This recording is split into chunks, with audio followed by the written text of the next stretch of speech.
9 எம்எல்ஏக்கள் பதவி நீக்கம். தேர்தல் ஆணையம் வச்ச ஆப்பு, அதிர்ச்சியில் தாவேக்கு. பின்னணியில அதிமுக ஐடி விங்கா?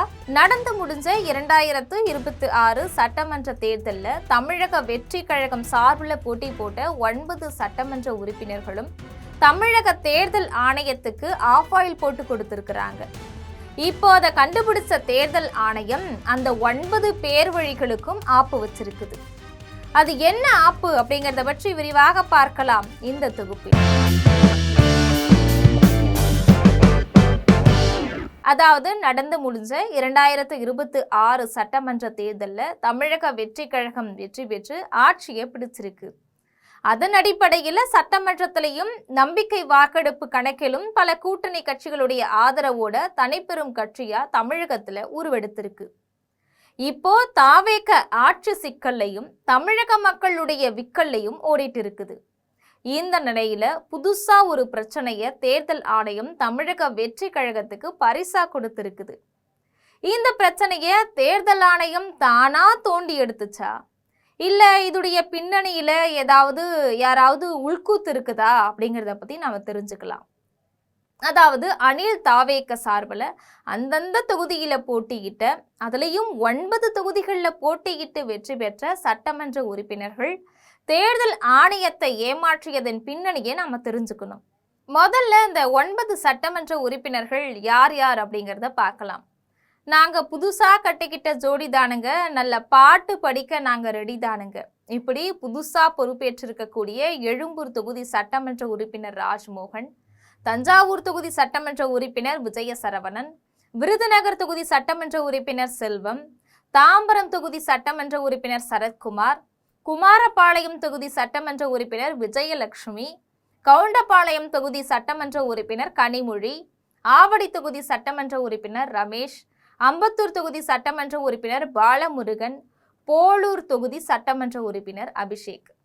ஆக இந்த 9 சட்டமன்ற உறுப்பினர்களும் தாவேக சார்பில் போட்டியிட வேட்புமனு தாக்கல் செய்யும் போது தங்களுடைய கல்வி சான்றிதழ்களை பிரதானமாக தாக்கல் செய்யும் போது உண்மைக்கு புறம்பான தகவல்களை கொடுத்து தேர்தல் ஆணையத்தை ஏமாத்தி இருக்கிறது இப்போ வெளிச்சத்துக்கு வந்திருக்கு.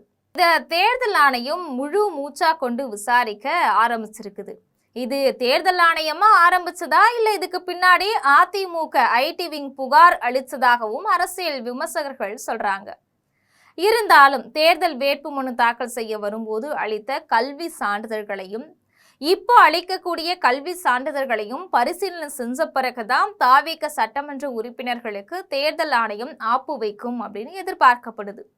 ஒருவேளை தேர்தல் வேட்புமனுவில் முறைகேடுகள் நடந்து அதன் பிறகு தேர்தல் ஆணைய விதிமுறைகளின்படி ஏமாற்றி 8 சட்டமன்ற உறுப்பினர்களுக்கும் பதவி நீக்கம் செய்யப்படுவார்கள் அப்படின்னு தேர்தல் ஆணையம் அறிவிச்சிருக்கு.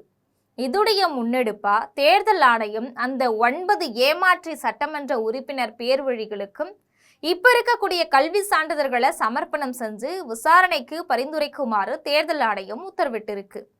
ஒருவேளை இந்த 9 எம்எல்ஏக்களும் ஏமாத்தினது நிரூபணம் ஆனா அவங்களுக்கு எல்லாருக்குமே பதவி நீக்கம் செய்யப்படுறது மட்டுமில்லாம தமிழக வெற்றி கழகம் ஆட்சி கவிழவும் வாய்ப்பு இருக்கு. இது இப்போ தமிழக வெற்றி கழகத்தினருக்கு இடையில சற்று கலவரத்தையும் கலக்கத்தையும் ஏற்படுத்தி இருக்கு அப்படின்னு தான் சொல்லணும். இதுக்கிடையில தாவேக ஆட்சி கவிழாதுன்னு ஒரு சிலர் சொல்றாங்க. அது எதனாலனா சட்டமன்றத்தில் இருக்கக்கூடிய மொத்த எம்எல்ஏக்கள் பாதியில ஒரு பங்கு தாவேகாவுக்கு கூடுதலா இருந்தா போதும் அப்படின்னு சொல்றாங்க அரசியல் விவரம் தெரிஞ்சவங்க. அதாவது 10ல் 6 எம்எல்ஏக்கள் ஆதரவு ஆட்சி இருந்தா ஆட்சி கவிழாது அப்படின்னு சொல்றாங்க சிலர். ஆக பொறுத்திருந்துதான் பார்க்கணும் தாவேக ஆட்சி தொடருமா இல்ல கவிழுமா என்பதை. இது போன்ற செய்திகளை உடனுக்குடன் தெரிந்து கொள்ள ஜெம் தொலைக்காட்சியுடன் எப்பொழுதும் தொடர்பில் இருங்கள். நன்றி.